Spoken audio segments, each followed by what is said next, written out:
یادتون نره آخر زمانه.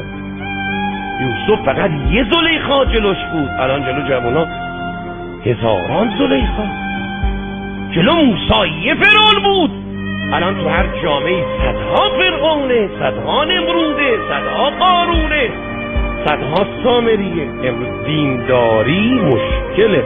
البته یه مژده هم به جوونا بدم.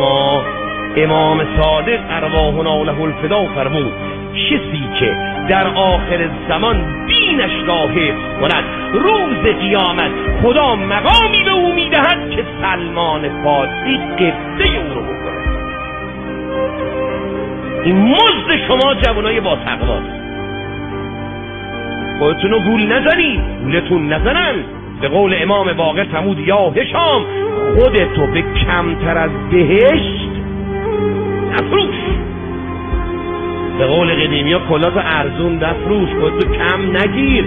سلمانی که پیغمبر فرمود به خدای علی و خودم قسم، به خدای ارحم الراحمین قسم، آنچه من علی میبینیم سلمانم میبینه، آنچه من علی میشنویم سلمانم میشنوه. ببین تو دیگه چه مقامی داری که این سلمان با این شناسنامش روز قیامت به مقام تو قبله میکنه.